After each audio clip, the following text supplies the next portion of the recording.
السلام عليكم ورحمة الله وبركاته. أهلا بكم في قناة كروشيه يوتيوب مع سهام البناوي. النهاردة هنعمل سكارف جميل جدا وسهل وبسيط وإن شاء الله يعجبكم. واللي أول مرة تشوف أعمالي ما تنسيش تدوسي على الزرار الأحمر اللي تحت الفيديو وتدوسي على الجرس عشان يوصلك كل جديد، وما تنسيش لايك وما تنسيش شير عشان الكل يستفيد. ونتابع مع بعض الخطوات والأدوات.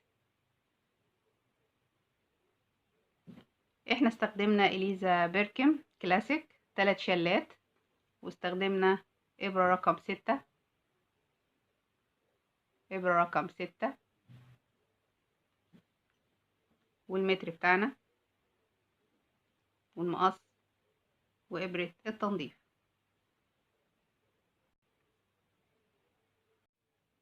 أول حاجة هنعمل السلاسل بتاعتنا.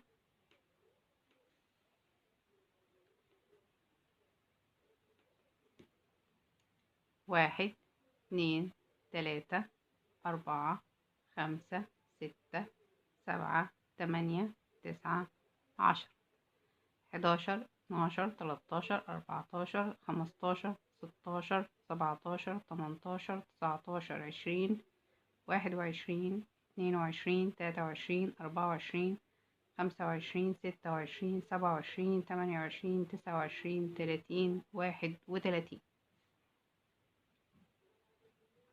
هنلف الخيط وهنسيب أول غرزة والتانية والتالتة والرابعة وندخل في خامس غرزة وهناخد عمود بلف،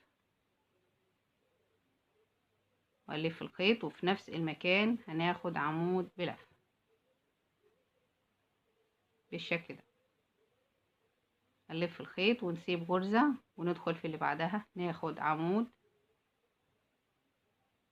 كمان عمود في نفس المكان.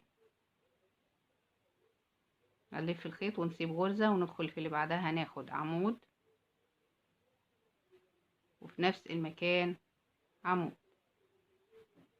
بالشكل ده. يبقى بنسيب سلسلة وفي السلسلة اللي بعدها بندخل وناخد 2 عمود بلف ونكرر لنهاية السطر. بتبقى معايا بالشكل ده. آخر غرزتين هنلف الخيط وهنسيب غرزة وندخل في آخر غرزة هناخد عمود بالشكل ده. بعد كده نرتفع 1 2 3 3 سلاسل بمثابة عمود بلفة، وهنلف الخيط ونيجي هنا في وسط العمودين زي ما احنا شايفين كده، وسط العمودين وهناخد عمودين 1 2 بالشكل ده. هنيجي هنا في وسط العمودين وهناخد عمودين 1 2 ونكرر في وسط العمودين هناخد عمودين بالشكل ده ونكرر لنهاية السطر.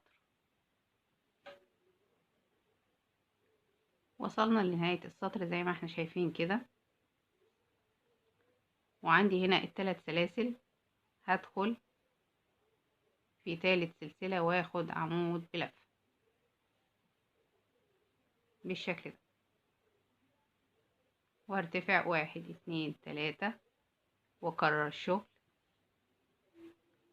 الف الخيط وعندي هنا في وسط العمودين هاخد عمودين 1 2 واكرر في كل عمودين ادخل واخد عمودين جوه العمودين هاخد عمودين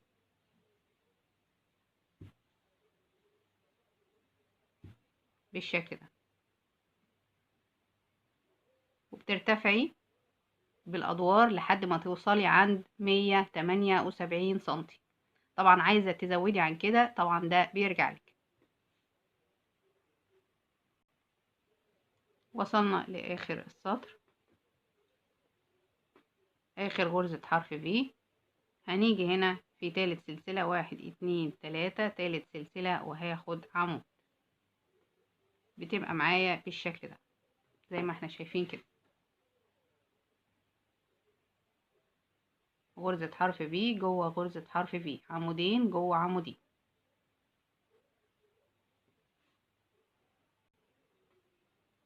بعد كده بقص الخيط طوله 40 سنتي. طول القطعة دي 40 سنتي، هي 4 فتلات مع بعض، ممكن تخليها 3 وممكن تخليها 4 على حسب ما انتي عايزة. بنتنيهم بالشكل ده. طبعا كده طولها بيبقى 20 سنتي.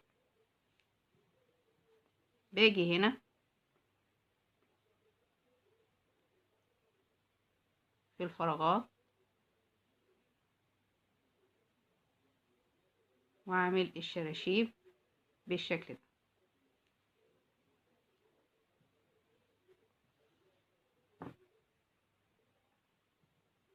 كمان مرة، قلنا طول الخيط بيبقى 40 سنتي وبنتنيها بالشكل ده، بيبقى كده طولها 20 سنتي.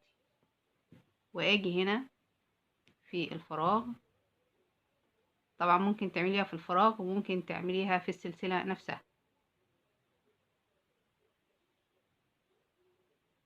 واسحبها بالشكل ده.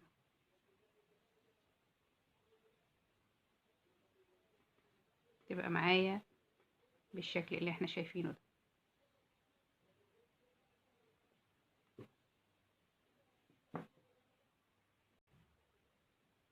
وبكده السكارف بيكون خلص معانا. ولأول مرة تشوف أعمالي ما تنسيش تدوسي على الزرار الأحمر اللي تحت الفيديو وتدوسي على الجرس عشان يوصلك كل جديد، وما تنسيش لايك وما تنسيش شير عشان الكل يستفيد. واشوفكم إن شاء الله في فيديو جديد. مع السلامة.